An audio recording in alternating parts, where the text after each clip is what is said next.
बड़ी साली लाइन बा।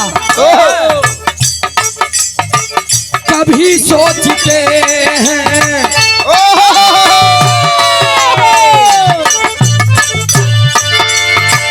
कभी सोचते हैं इन्हें हम भुला दें, कभी सोचते हैं इन्हें याद कर ले, कभी सोचते हैं उन्हें हम भुला दें, कभी सोचते हैं इन्हें याद कर ले, कभी सोचते हैं इन्हें हम भुला दें, कभी सोचते हैं इन्हें याद कर ले, कभी हम जुदाई के सदमे उठा ले, कभी हम अकेले में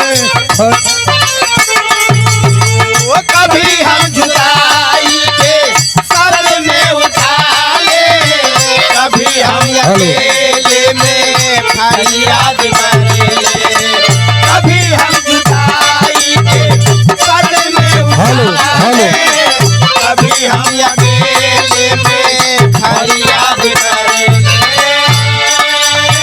कभी सोचते हैं उन्हें हम भुला दें, कभी सोचते हैं इन्हें याद कर ले, कभी हम जुदाई के सदमे उठा ले, कभी हम अकेले में फरियाद कर ले। अरे दिल का अरे दिल दिल दिल दिल हाय हाय दिल, अरे दिल का क्या करे साहिब, दिल का क्या करे साहिब, हम इन्हीं पे मरते हैं, दिल का क्या करे साहिब, हम इन्हीं पे मरते हैं, अरे दिल का क्या करे साहिब, हम इन्हीं पे मरते हैं, दिल का क्या करे साहिब, मार कटारी मर जाऊं, ए रुचि मार कटारी मर जाऊं, मैं तो यार भी न जी नहीं पाऊं, मार कटारी मर जाऊं, मैं तो यार भी न जी नहीं पाऊं, मार कटारी मर जाऊं, मैं तो यार भी न जी नहीं पाऊं, पहले कभी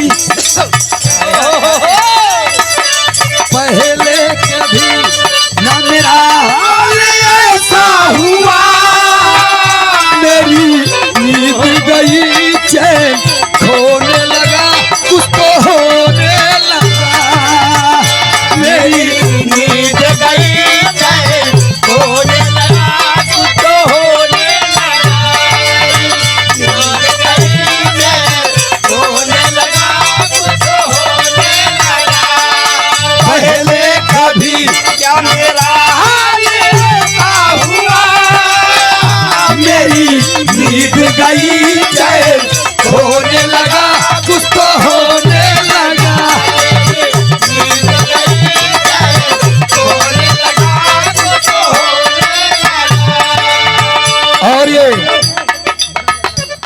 बड़ा ही प्यारा पुरस्कार सम्मानित श्री आदरणीय आप संजय चौरसिया जी, महाराष्ट्र मुंबई, 50 गाड़ी के मालिक, हजारों हजार रुपए का पुरस्कार दिए हैं। कुछ इनाम तो बम्बैया मेल, दोनों कलाकार का सम्मान किए हैं आप।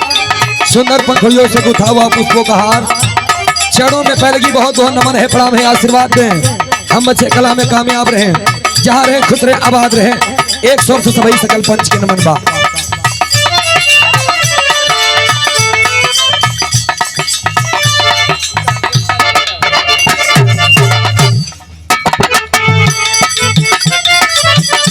एक लाइन अब है रुचि कहन की सूरज यदुवंशी जी नहीं, सूरज एजेंसी जी। तोहार कुर्ता ऐसे लगा जैसे मकड़ी का जाला, सही है। हमार कुर्ता लागत में मकड़ी का जाला, या बुरी नजर वाले तेरा मुंह काला। और ये मतलब हम इनमें कितना निक लागत है, ये का नहीं बखान पाऊ। ठीक बा, ये पूर्व जिला पंचायत सदस्य के छोटे भाई संतोष भैया, अच्छा वो नहीं आए हैं आज। खैर वो तो हमका मिला रहे हमारे यहाँ, खैर वो जमीनियों पैसा ठीक है ठाक खींचत हैं। हमारे संतोष भैया पूर्व जिला पंचायत सदस्य, उनके छोटे भाई यानी हमारे छोटे भाई। अगर संतोष भैया के भैया भाई हा तो हमारो भैया, क्योंकि संतोष भाई के भाई तो हमार भाई, संतोष भाई के महतारी तो हमार महतारी, संतोष भाई के बहिन तो हमार बहिन, संतोष भाई के मामा तो हमार मामा, उनकर मौसी तो हमार मौसी। संतोष भाई के मेहरारू तोहरो मेहरारू। देखे वैसे थुथुरा जाबे तू, ऐसे लगाए रहा कौनो जगह सनई कह दे। 101 रुपया का पुरस्कार, उसमें कम बहुत बहुत नमन बा, प्रणाम बा, आशीर्वाद की आकांक्षा एवं प्रतीक्षा बा। उसमें कम समझो जी। 100 से सभी सकल पंच के नमन बा, लेकिन एक लाइन स्पेशल हम रुचि बदे देते कैसे।